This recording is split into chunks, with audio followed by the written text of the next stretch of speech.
Advocate KP Singh. हाँ। मैं जो ये प्रकरण हुआ है इसकी निंदा करता हूँ, लेकिन हमारे देश में सामाजिक व्यवस्था के तहत मनुस्मृति लागू है और दूसरी तरफ संविधान लागू है। संविधान को ना मान करके लोग मनुस्मृति को फॉलो कर रहे हैं। मनुस्मृति में ये जो वर्ण व्यवस्था के तहत जो लोगों के काम बटे हुए थे वो इस एजुकेशन के बल पर सीजेआई चीफ मिनिस्टर बन रहे हैं, तो इनसे ये देखा नहीं जा रहा। जबकि इन्हें जो है ना, जैसे अमेरिका में गोरे और काले का जो भेद था उसे दूर करके सबको एक मुख्य धारा में ला करके उसे मजबूत किया गया। लेकिन भारत के कुछ लोग जो नाम तो सनातन परंपरा का ले रहे हैं, लेकिन जो ये मनुस्मृति मानने वाले लोग हैं, जो ब्राह्मणवाद के पोषक है, जो केवल अपने को सुप्रीम मानते हैं, दूसरे को सम्मान नहीं देना चाहते। जबकि ये देश सम्मान से चलेगा, किसी का अपमान करके आज तक किसी को नहीं मिला कुछ भी। ये हेडलाइन बन सकती है, कुछ दिन रह सकता है, लेकिन ये एक इतिहास में काला धब्बा के रूप में दर्ज किया जाएगा। इस व्यवस्था के लोग ही तो सुप्रीम कोर्ट का चीफ जस्टिस बनाने वाले और इसी व्यवस्था में इसी देश के लोग अपमान करने वाले। दोनों तरफ, एक तरफ सम्मान एक तरफ अपमान, ये नहीं चलेगा। इससे हमारे देश की स्थिति कमज़ोर होगी और कमजोरी का फायदा जैसे इतिहास में लोगों ने उठाया है, विदेशियों ने उठाया है, लेकिन हम इस बात को समझेंगे और अपने आप को बाबा साहब के आदर्शों पे चलकर, मान्यवर काशी राम के आदर्शों पे चलकर इस देश के हुक्मरान समाज बनेंगे और जो ये मानवतावाद की व्यवस्था है उसे लागू करेंगे, जो मनुवाद की व्यवस्था है उसे ध्वस्त करेंगे। लेकिन नारा लगा सर कि नहीं सहेगा हिंदुस्तान सनातन धर्म का अपमान, इस तरीके के नारे कोर्ट रूम में इस तरीके से लग रहे हैं, जूता फेंका जा रहा है। भारतीय संविधान के अनुसार हमारे देश का नाम भारत है, हिंदुस्तान नहीं है। हिंदुस्तान कहकर ही तो ये मनुवाद की जो संस्कृति है वो हिंदुस्तान कहते हैं कि भारत जो है वो हिंदुओं का है और हिंदुओं में भी ये मूल निवासी को हिंदू नहीं मानते। जो मार्जिनलाइज पीपल है उन्हें हिंदू नहीं माना जाता है। हिंदू में केवल 3 वर्ण आते हैं, ब्राह्मण, क्षत्रिय और वैश्य, और शूद्र भी हिंदू वर्ण व्यवस्था में नहीं आते। और यदि इनसे आप मनुस्मृति को पढ़कर देखेंगे, काम के आधार पर विभाजन था, आज ये लोग वही देख रहे हैं। ये सनातन का अपमान नहीं है, इन्हें ये लग रहा है कि ब्राह्मण की जो सुप्रीमेसी है उसे चैलेंज किया जा रहा है और इस चुनौती को ये स्वीकार करने के लिए तैयार नहीं है। लेकिन ये वर्ग, इनका मनोबल इतना बढ़ चुका है, लेकर के सीएम और पीएम तक ये पहुंचेंगे और इस मानवतावादी व्यवस्था को, बैर से कभी बैर शांत नहीं होता, हमेशा बैर से बैर को शांत किया जा सकता है। इसका बदला यही होगा कि हम इससे और मजबूत होकर के उभरें और जो इन्होंने किया है इनके साथ मानवता का व्यवहार करें, ताकि इन्हें रियलाइज हो कि इनमें और हम में क्या फ़र्क है। भारत हमारा है, सबका भारत है, चाहे यहाँ किसी जाति, किसी धर्म, किसी प्रांत के लोग हो, किसी भाषा के लोग हो। डाइवर्सिटी का जो सिद्धांत है हम उसे फॉलो करते हैं और इस प्रकरण की निंदा करते हैं। आप क्या कहेंगे सर कि आप लोग विरोध करने के लिए इस तरीके आगे से क्या कैसे कुछ विरोध करेंगे कर आप रहे हैं? लोग? मैं पहले बता देना चाहता हूँ कि जिस तरीके से जस्टिस बी आर गवई के साथ ये जिस तरीके से घटना हुई है और वो भी कोर्ट रूम के अंदर, मैं समझता हूँ कि ये दलित समाज के लिए ब्लैक डे है। और आप ये देखो कि आज तक किसी भी चीज जस्टिस के साथ इस तरीके से करते नहीं हुआ है जिस तरीके से उन्होंने किया। ये पूर्ण रूप से एक तरीके से आप समझ सकते हो कि ब्राह्मणवाद का पूरा चेहरा है और ब्राह्मणवाद का चेहरा उस एडवोकेट ने दिखाया है। बेशक हमारे एडवोकेट समाज से, लेकिन उसने यहाँ पे अपना जो चेहरा दिखाया है वो पूरा ब्राह्मणवादी चेहरा दिखाया है, मनुवादी चेहरा दिखाया है। तो इस जो कृत्य की हम भर्त्सना करते हैं, और मैं आपके चैनलों के माध्यम से बता देना चाहता हूँ कि इस मामले को अभी ठंडा नहीं करेंगे, अभी ठंडा हो जाएगा या पे मीडिया में कुछ बात नहीं, ये मामला सड़क से लेकर संसद तक जाएगा और इस मामले की हम पूर्ण रूप से निंदा करते हैं। और पूरा एडवोकेट समाज और पूरा दलित समाज और पूरा बहुजन समाज हम जस्टिस बी आर गवई के साथ कंधे से कंधा मिला खड़े हैं कि जो ये इनकी योजना थी, जो ये मनुवाद की जो पराकाष्ठा थी, जो ये इन्होंने सनातन की जो इन्होंने बात की कि सनातन का अपमान नहीं सहेगा हिंदुस्तान। पहली बात तो आप कौन सनातन धर्म की बात करते हो? जिस सनातन धर्म में आज उस अछूतों की कोई वैल्यू नहीं थी, जो आज एक अछूत आज जो चीफ जस्टिस बनकर बैठ गए, चीफ जस्टिस बनकर बैठ गए और वो फैसला दे रहे हैं। क्या उन्होंने गलत कहा कि विष्णु के अगर अंदर शक्ति है कि भाई आर्टिकल 51 में अगर हमें पावर है, हम कोई भी ढोंग या कोई भी जो अंधविश्वास नाम की चीजें हम उसके खिलाफ बोल सकते हैं। लेकिन इस तरह की बात करना, अगर जस्टिस बी आर गवई ने बात कही है कि विष्णु में अगर ताकत है, विष्णु भगवान में अगर शक्ति है, तो वो अपना कंस्ट्रक्शन खुद कर सकते हैं, और उसमें मामले को आप सुप्रीम कोर्ट में क्यों ला रहे हैं? लेकिन ये सुप्रीम कोर्ट में लाने का मामला जो इस समय है, जो आपने देखा होगा कि तमाम ये मोनूमेंट्स को लेकर ये तमाम के वहाँ पर ये देखते हैं कि वहाँ मस्जिद के नीचे मंदिर है, लेकिन अगर मस्जिद के नीचे मंदिर है तो मंदिर के नीचे भी मैं बता दूं बौद्ध विहार है, और सारे पूरा भारत के अंदर जितने भी ये मोन्यूमेंट तोड़े जा रहे हैं उनके सबके नीचे बौद्ध विहार है। अब ये देखना कि समझने वाली बात है कि ये आज पहली बार कोर्ट रूम के अंदर, सुप्रीम कोर्ट के अंदर, जो कहते हैं ना कि सर्वोच्च न्यायालय, भारत का सर्वोच्च न्यायालय के, उसके अंदर चीफ जस्टिस के ऊपर जूता फेंकने जैसी मानसिकता, ये किस तरह के लोग हैं? आप ये समझ लिए कि जिस तरीके से आप वो जूता फेंकने की प्रक्रिया है, वो बिल्कुल भी उन्होंने प्रोटोकॉल मैनेज नहीं करा।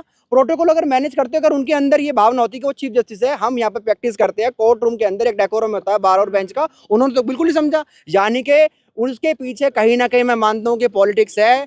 ये जो केंद्र में सरकार है वो उसका पूरा इन्वॉल्वमेंट है, और वो कहीं ना कहीं आरएसएस पृष्ठभूमि से जुड़े हुए हैं। जो एडवोकेट जिसने ये करते हैं, क्या है, जिस तरीके से उन्होंने बात की कि सनातन का अपमान नहीं सहेगा हिंदुस्तान। अरे तो सनातन की बात करते हो आप? लेकिन नारे तो सड़क पे लगते थे, अब कोर्ट रूम में लग रहे हैं। आप ये देख लीजिए कि जिस तरह की आज के केंद्र सरकार है, इस केंद्र सरकार के अंदर लोगों की इतनी हिम्मत हो चुकी है कि उन्होंने लेजिस्लेचर एग्जीक्यूटिव की कोई भी वैल्यू नहीं है इस समय। आज जो पूरी पावर है, जो पूरा भारत को एक अपने आप में एक मंडल बना के बैठा है, वो आरएसएस है। आरएसएस किसी भी तरीके से, किसी भी रूप में अपने आप को ऐसा एस्टेब्लिश करना चाहती है कि जो भी दलित और अछूत व्यक्ति इस तरीके कृत्य करता है तो वो उसको सबक है ना उसी बेंच पे सिखा देना चाहते हैं कि ये हमारे लिए एक शर्म का विषय है। मैं आपको बता देना चाहता हूँ, ये शर्म का विषय दलित समाज के लिए भी, और दलित और उस समाज के लिए जो एडमिनिस्ट्रेटिव है, जो पार्लियामेंट है, और जो हमारे जितने भी नेतागण हैं, ये उनके, और जितनी भी हमारे जुडिशरी है, आप ये देखिए कि एक दलित और एक अछूत व्यक्ति पर जिस तरीके से उन्होंने हमला किया है कोर्ट रूम के अंदर, ये तो मुझे लगता है कि ऐसी मानसिकता तो आज तक किसी भी देश में नहीं है। मैं डेमोक्रेसी समझता हूँ, लेकिन डेमोक्रेसी कोर्ट रूम में इस तरीके से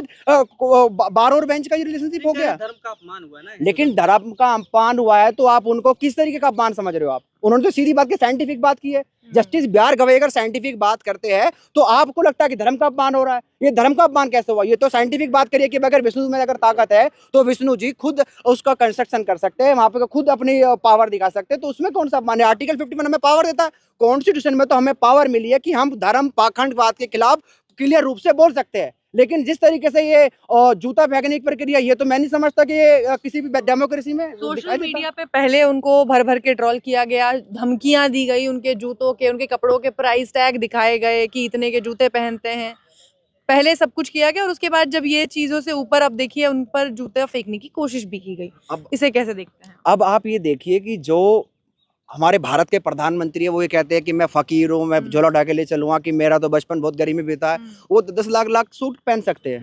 लेकिन जस्टिस बिहार गवई, जिनके पिताजी राज्यपाल थे, जिनके पिताजी कांग्रेस पार्टी में विधायक भी रहे, सांसद भी रहे, क्या उनके बेटे जो चीफ जस्टिस है, क्या अपना इतना डेकोरम मेंटेन नहीं कर सकते कि वो जूते 70,000 के पहन सके? तो ये मानसिकता है कि आप पद तो दे देंगे, पावर नहीं देंगे। जस्टिस बिहार गवई को पद तो दे दिया लेकिन पावर नहीं दी गई। अगर पावर होती तो आज इस तरीके से हमारे जस्टिस बिहार गवई पे, जो हमारे समाज के रहनुमा है और हमारे समाज के कह सकते हैं कि हम जो डायमंड है, जो second chief justice of India बने, और उन्होंने इतना अच्छा फैसले हमारे सोशल इंटरेस्ट में दिए कि SC/ST एक्ट में अब एंटीसिपेटरी बेल नहीं मिलेगी या क्लासिफिकेशन होगा इन रिजर्वेशन में। तो आप ये देख लीजिए जो दलित और वंचित समाज के प्रति उनकी क्या मानसिकता रही होंगी। और सबसे बड़ी बात, वो उन्होंने रिजर्वेशन लागू करा सुप्रीम कोर्ट में, जो आज तक कोई जस्टिस नहीं कर पाया। तो वो हमारे जो आप विष्णु जी की बात घुमा के ला रहे हैं कि उन्होंने विष्णु जी के बारे में कहा, ये दर्द वो नहीं है। ये दर्द वो है जो सुप्रीम कोर्ट में उन्होंने SC/ST OBC के लिए रिजर्वेशन प्रोवाइड किया। वो रिजर्वेशन दिया उन्होंने कि अब जिस तरीके से आपने देखा होगा कि कॉलेजियम सिस्टम से सब जज बनते हैं, आज तक भारत में 124 परिवार के लोग ही चीफ जस्टिस बनते हैं। तो वो जो उस पर चोट लगाने वाले और जो सुप्रीम कोर्ट में रिजर्वेशन लागू कराने वाले, ये दर्द है। विष्णु का तो बहाना बना रहे हैं, ये भगवानों का बहाना लेके, ये सनातन व्यक्ति ये हमेशा यही करते हैं, सनातन धर्म के लोग। जब इन्हें लगता है कि इनका सोशल इंटरेस्ट और एडमिनिस्ट्रेटिव इंटरेस्ट का कोई वायलेट कर रहा है, तो वो कहीं ना कहीं दूसरा बहाना बना के उनको ह्यूमिलेट करने की कोशिश कर रहे हैं, हरेसमेंट करने की कोशिश कर रहे हैं। लेकिन मैं आपके माध्यम से बता देना चाहता हूँ कि ये अपमान हम नहीं सहेंगे। अगर आपको लगता हो कि यहाँ सोशल मीडिया के द्वारा सिर्फ ये बात को हम एज ए सुप्रीम कोर्ट में प्राइमेसिस में बोल रहे हैं कि हम कंडेम करते हैं, मैं बता देना चाहता हूँ कि हम आज ही सुप्रीम कोर्ट के प्राइमेसिस से एक प्रोटेस्ट कॉल करते हैं और उस घटना की भर्त्सना करते हैं जो एक घटना हमारे चीफ जस्टिस के साथ हुई है। बिल्कुल भी उन्हें अकेला समझने की भूल ना करे सुप्रीम कोर्ट, और सुप्रीम कोर्ट के जितने भी एडवोकेट हैं, हम पूर्ण रूप से इस मामले की भर्त्सना करते हैं। और सुप्रीम कोर्ट के हम तमाम जो बार एसोसिएशन के भी बोलना चाहते हैं कि कृपया करके उनका एनरोलमेंट कैंसिल करें, उनकी प्रैक्टिस का जो लाइसेंस है वो कैंसिल करें और कानूनन कार्रवाई इन पर हो, नहीं तो हम ईंट से ईंट बजाने का काम सुप्रीम कोर्ट में और पूरे संसद भवन में और रोड पे हम करने का चीफ प्रयास जस्टिस ने फिलहाल इस पर कोई प्रतिक्रिया नहीं दी है। उस घटना को भी उन्होंने कहा कि मैं नजरअंदाज कर रहा हूँ, आपको भी नजरअंदाज करना चाहिए। लेकिन उसके बावजूद आप लोगों को क्या लगता है, आप लोग इस पर आगे क्या कुछ करेंगे और क्या कार्रवाई होनी चाहिए? लाइसेंस रद्द होगा, ठीक है, लेकिन हमने देखा है कि जब छोटे स्तर पे अब तक देखा गया है कि किसी को पानी घड़े से पानी पीने पर इस तरीके से उसके साथ व्यवहार किया जाता है, किसी की मूंछ रखने पर उसकी मूंछ काट दी जाती है। इतने बड़े पद पर बैठने के बाद भी जो जातिवादी मानसिकता है लोगों की, वो नहीं निकल रही है। ये अपने आप में एक बहुत बड़ा मुद्दा है। तो इसको लेकर समाज कैसे रिएक्ट करेगा, समाज में क्या मैसेज जा रहा है?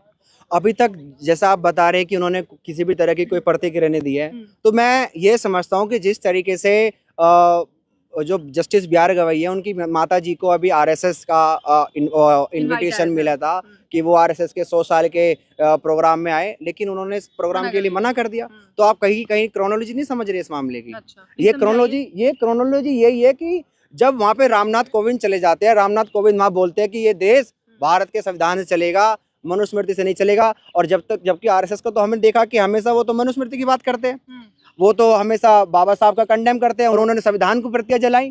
तो जिस तरीके से आप बता रही हैं कि जस्टिस बी आर गवई ने कोई प्रतिक्रिया की, ये प्रतिक्रिया का मैं मतलब समझता हूँ कि वो बाबा साहब को मानने वाले हैं, उनको अपने समाज पर पूरा भरोसा है। अगर वो नहीं भी बोलेंगे तो हम इस बात का पूर्ण रूप से समर्थन करते हैं, पूर्ण रूप से खंडन करते हैं कि जो उन्होंने प्रतिक्रिया करनी की वो उनकी अच्छाई है, मैं जो समझता हूँ। और बाबा साहब के संविधान को मानने वाले लोग, मैं समझता हूँ कि कभी भी कोई गलत काम नहीं कर सकते, या कोई भी किसी भी तरह का कोई ऐसा काम नहीं कर सकता जो बाबा साहब के संविधान को ठेस पहुंचे और बाबा साहब के स्वाभिमान को ठेस पहुंचे। लेकिन ये बात जो आज जूता फेंकने की आई है, तो मैं समझता हूँ कि ये हमारे स्वाभिमान पर ये चोट है। जैसे SC/ST एक्ट में अगर आपने देखा होगा कि जिस तरीके से पूरा रोड जाम किया गया था और रातों रात वो SC एक्ट को उन्होंने वापसी किया था, जो उन्होंने अमेंड किया था, ये मैं समझता हूँ कि अब जो जस्टिस बी आर गवई के लिए पूरा दलित समाज और पूरा बहुजन समाज रोड पर होगा। और आज मैं इस सुप्रीम कोर्ट के प्रांगण से आपको ये मैसेज देना चाहता हूँ कि जल्दी हम एक प्रोटेस्ट कॉल करेंगे और जस्टिस बी आर गवई की सेफ्टी के लिए भी कंसर्न रहेंगे हम, और पार्लियामेंट में भी इस सवाल को उठाने का हम पूरा प्रयास करेंगे। मेरा नाम एडवोकेट DK पाठक है, मैं SCBA मेंबर हूँ, supreme court bar association member हूँ। मेरे साथी वकील ने बहुत अच्छी बात कही, और जो भी ये इस तरीके से देखिए, जुडिशरी सबसे प्राइम पर है ना। हमारे देश की डेमोक्रेसी में 3 स्तंभ हैं, जुडिशरी है, लेजिस्लेशन है या ब्यूरोक्रेसी है। तो जुडिशरी को आत्मनिर्भर रखा गया है। तो जब हमारे चीफ जस्टिस ऑफ इंडिया की बात आएगी, तो कोई भी अधिवक्ता जो काला कोट पहन के खड़ा है वो इस सम्मान को नहीं सह सकता। मैं खुद एक ब्राह्मण हूँ, एडवोकेट DK पाठक मेरा नाम है, लेकिन गवई साहब मेरे लिए गुरु के तुल्य है। मैं उनके चरण छूता हूँ, जब भी निकलते हैं तो मेरा सर अपने आप झुक जाता। उनकी इसलिए नहीं कि वो एक दलित समाज से बिलोंग करते हैं, लेकिन इसलिए कि वो एक ज्ञानी व्यक्ति हैं। उन्होंने हमें जब भी मिले तब भी हमारा मनोबल बढ़ाया। अभी हम तो एक फ्रेशर, एक न्यू री एनरोल्ड मेंबर है, लेकिन हम सपने देखते हैं कि हम एडवोकेट बनकर यहाँ पर प्रैक्टिस करने आए। तो हम चाहते हैं कि एक जो सेकुलरिज्म वाला पार्ट है वो कहीं ना कहीं लैप्स हो रहा है कहीं ना कहीं। मेरे साथी अधिवक्ता ने बहुत अच्छी बात कही, कभी भी हम चीफ जस्टिस ऑफ इंडिया का इस तरीके से कोई भी व्यक्ति होगा, काला कोट अगर हमारे शरीर पर है, हमने कोई इस तरीके की कोई चीज नहीं पहनी, हमने काला कोट पहना है। इनजस्टिस कहीं पर भी होगा, एरर ऑफ लॉ कहीं पर भी होगा, हम बोलेंगे। तो सर इसका मतलब ये कि आप ये कह रहे हैं कि इसको लेकर जो कुछ भी प्रतिक्रिया दी जाएगी, दलित समाज के साथ आप भी आंदोलन करेंगे? दलित समाज क्या होता है? What does it mean by Dalit समाज? They are all, we are all from the advocacy, we are all from a family। समाज आहत है सर, जिसको अगर जिस तरीके से, मैं ये नहीं कह रही हूँ कि ब्राह्मणवादी जो सोच है इसके पीछे उसकी बात की जा रही है, तो अगर ब्राह्मणवादी ऐसी कोई सोच नहीं है। पहली बात तो इस पर हम चर्चा कर सकते हैं, ब्राह्मणवादी ऐसी कोई सोच नहीं है। सही, ठीक है। और धर्म का अपमान जो बताया जा रहा है, आप कोई ऐसा कुछ नहीं है। CJI खुद एक हिंदू है, आप कैसे कह सकते हैं CJI? Sir B R Gavai साहब तो बौद्धिस्ट हैं, उनकी माताश्री ने भी क्लियर किया है बकायदा कि मेरे पति ने हिंदू धर्म नहीं अपनाया। ये सब प्रोपेगेंडा है, हिंदू धर्म नहीं अपनाया, निकले तो सब एक ही छत्र छाया से हैं। लेकिन ये है कि वो तो एक ज्ञानी व्यक्ति हैं। बस हमारी अंत में बात ये है, वो एक ज्ञानी व्यक्ति है, इस पर डिस्कशन करें ना आप। भाई हम बिल्कुल अपमान नहीं बर्दाश्त करते। समय से उनको ट्रोल क्यों किया जा रहा था? उनके जूतों के रेट क्यों देखे जा रहे थे? हिंदू धर्म के हैं तो बाकी धूल नहीं है। बी आर गवई साहब के लोग ये सब, बी आर गवई साहब बहुत बड़े पद पे है, संवैधानिक पद पे है। एक चीफ जस्टिस ऑफ इंडिया जो होता है, अगर ऑर्डर ऑफ प्रेसिडेंसी की बात करी जाए तो वो 4थे नंबर का व्यक्ति होता है। भाई राष्ट्रपति, उपराष्ट्रपति, प्रधानमंत्री, उसके बाद मुख्य तो न्यायाधीश, फिर ये क्या मानसिकता थी सर? प्रेसिडेंट, तो ये क्या वाइस प्रेसिडेंट, फिर ये क्या मानसिकता थी जिसके तहत इन्होंने ये कृत किया, जो भी वो वरिष्ठ है? सब मूर्ख हैं, सब मूर्ख हैं, ये सब एक जो है प्रोपेगेंडा से जो है सफर कर रहे हैं और कुछ नहीं है। तो इस देश में जो छोटे स्तर पे होता है सर, जब एक बच्चे को घड़े से पानी पीने पे मार दिया जाता है, जब एक व्यक्ति को मूंछ रखने पे उसे मार दिया जाता है, जब किसी घोड़ी पर बैठने पे पूरे समाज को पीटा जाता है, और आज जो सुप्रीम कोर्ट में हुआ है, क्या आपस में लिंक नहीं है? एजुकेटेड नहीं है, they are not educated at all, they are not educated at all, they don't have the dozens of That's what I'm asking कि यहाँ तो एजुकेटेड लोग हैं, तो जो वरिष्ठ अधिवक्ता है 70-71 साल के, जो 70-71 साल के, सर सवाल 70-71 साल के जो अधिवक्ता हैं, जो अधिवक्ता थे, वो तो पढ़े लिखे थे। ग्वालियर में जो लोग प्रोटेस्ट कर रहे हैं कि बाबा साहेब की प्रतिमा वहाँ खंडपीठ में नहीं लगेगी, ग्वालियर खंडपीठ में, अनिल मिश्रा साहब या तमाम जो वकील हैं, वो पढ़े लिखे हैं सर, संविधान की जानकारी रखते हैं, उसके बाद वो क्यों विरोध करते हैं? सवाल ये है। सब मूर्ख हैं। तो इसका मतलब शिक्षा से इसका कोई लेना देना नहीं? शिक्षा से बिल्कुल लेना देना है, उनके पास जो है प्रॉपर चैनल से शिक्षा ही नहीं आई है, इसका मतलब। अगर भाई मैंने भी शिक्षा ग्रहण करी है, मैंने इंजीनियरिंग के बाद लॉ किया है, काफी टाइम मैंने कॉर्पोरेट में वर्क किया, उसके बाद LLB की, इसीलिए की कि मैं काला कोट पहन के न्याय दिलाऊंगा लोगों को, इसलिए नहीं करी कि मैं जो है कोई गलत काम करूंगा या संविधान के विरुद्ध कोई काम करूंगा। मैंने इसलिए करी कि मैं अपने जो साथी बंधु, चाहे मेरा कोई हिंदू भाई हो, मुस्लिम भाई हो, चाहे दलित समाज का भाई हो, मैं उन्हें गले लगा सकूं, उनकी पीड़ा को समझ सकूं। अब ये बताइए, इसके विरोध में आप क्या चाहते हैं कि इसके लिए क्या प्रतिक्रिया होनी चाहिए? जो अभी इसके विरोध में अगर जैसे ये लोग कह रहे हैं कि हमें बुरा लगा है, हम इसका विरोध करेंगे, सड़कों पे उतरेंगे, आप जाएंगे इनके साथ? बिल्कुल जाएंगे। अगर मेरे काला कोट पहने हुए चीफ जस्टिस ऑफ इंडिया मेरे लिए भगवान है, मैं सर झुकाता हूँ उनके आगे, उनके ज्ञान के आगे सर झुकाता हूँ। जैसे मैं सुबह उठ के मंदिर जाता हूँ, अपने माता पिता के चरण स्पर्श करता हूँ, वैसे CJI सर मुझे जहाँ पे भी देखे मैं चरण स्पर्श करूंगा उनका। बहुत बढ़िया, मैं बिल्कुल जाऊंगा। आपका नाम? मेरा नाम तेज सिंह वरुण है, मैं सुप्रीम कोर्ट बार एसोसिएशन का मेंबर हूँ। और अभी जो आपने बात की, ये कुंठित मानसिकता के लोग हैं, जिन लोगों के दिमाग में आज भी फतूर है कि आज़ादी के 70-75 साल के बाद भी हम पूरी तरह आज़ाद नहीं है। समाज आज भी इस बात को लेकर के चिंतित है कि जो हिंदू धर्म की दीवारें हैं वो अब खोखली हो चुकी हैं। इनका जो मेन मोटिव था कि हम सब मिल करके या कुछ भी करके ऐसा कृत्य कर दें कि जिससे अभी चीफ जस्टिस जो हैं 26 नवंबर को रिटायर होने वाले हैं, और उससे पहले कि ये मानसिक रूप से उन्हें कमज़ोर करने वाली प्रतिक्रिया है। ये आदमी, मुझे तो डाउट है कि ये वकील भी हैं या नहीं है, या खाली शुरुआत में लेकर के इन्होंने सारी चीज़ें की हैं। ये हम बार काउंसिल से और bar council of India, bar council Delhi और बार काउंसिल ऑफ इंडिया से भी वो करेंगे कि इस आदमी का लाइसेंस कैंसिल किया जाए और आने वाले समय में ऐसी इसको सजा दी जाए कि सीख बने। ये हमारा न्याय का मंदिर है। इनका तो लाइसेंस आप लोग कैंसिल कर देंगे, लेकिन ये एक के बाद एक जो वकील सामने आते हैं, जो कहते हैं कि बाबा साहेब संविधान के निर्माता नहीं थे, हम उनको नहीं मानते, उनका विरोध करते हैं, उनके खिलाफ कोई कार्रवाई क्यों नहीं लेता बार काउंसिल? कुछ ही लोग हैं, जैसे कि अभी आपने बताया कि ग्वालियर में हुआ, ग्वालियर में उससे पहले क्यों नहीं देखते कि हमारे लोग थे, चीफ जस्टिस थे चंद्रचूड़ जी, उन्होंने यहाँ पर बाबा साहब का स्टैचू लगाया, तो ग्वालियर में क्यों नहीं लग सकता? ये तो सभी जगह होना चाहिए, क्योंकि संविधान के निर्माता थे और उन्होंने अभी तक लगा नहीं है। वो बकायदा प्रेस कॉन्फ्रेंस करके कह रहे हैं कि मैं नहीं मानता। उनके रिटायरमेंट पे ये इशू उठाया गया ताकि वो सुप्रीम कोर्ट ना आ पाए, जस्टिस कैथ। जो नारा है ये सड़क पर लगता था, पूरे देश में अभी इस तरीके का माहौल है, सुप्रीम कोर्ट में इस तरीके से आता है तो मजाक बनेगा ना पूरे देश भर में, इस तरीके का अगर होता है। बिल्कुल ये मजाक बनेगा। इन लोगों के साथ मानसिकता इस टाइप की है कि ये नहीं जानते कि तुच्छ लोग हैं, ज़्यादा परसेंटेज नहीं है, 2-4% है जो कुंठित मानसिकता के लोग हैं, यही सब ऐसा काम कर रहे हैं। आने वाले समय में देखिए, अगर दलित यानी SC ST OBC एक हो जाए, 85% हम लोग हैं या 90% हम लोग हैं, अगर हम सब मानसिकता बना लें तो ये लोग कहीं भी नहीं टिकेंगे हमारे सामने। हम कल से ही सारा का सारा अपने संगठनों के साथ मिल करके हम गवई जी के सपोर्ट में यहाँ पर धरना प्रदर्शन वगैरह सब शुरू करेंगे। क्यों नहीं कर सकते? हमारा आदमी अगर कहीं भी कमजोर होगा, इन्होंने सोचा कि ये न्याय का मंदिर है हमारे लिए, और हमें अगर यहाँ पर जूता चलाना है तो हमारे लिए बाकी दूसरा मंदिर भी है, हम वहाँ भी जूता चला सकते हैं, हमें कौन रोकने वाला है? ये नहीं सोचा। ये जो नई परिपाटी इन्होंने सेट करने की कोशिश कर रहे हैं, उसका इनके लिए विनाश का कारण बनेगी। इसका कोई लेना देना है इन चीजों से? नहीं, मोदी जी वगैरह उन लोगों को इस चीज को भी यानी करना चाहिए, प्राइम मिनिस्टर को ध्यान रखना चाहिए कि इनकी सिक्योरिटी। भाषा भी उन लोगों के नेताओं की भी ऐसी है। एक्चुअल में वो चुनाव की वजह से वो हिंदू और मुस्लिम जब कर रहे हैं तो उसमें दलित को भी एक मोहरा बनाया जा रहा है कि देखिए, अगर मुस्लिम के बाद में दलित को भी टारगेट किया जा सकता है, तो ये शुरुआत कर रहे हैं।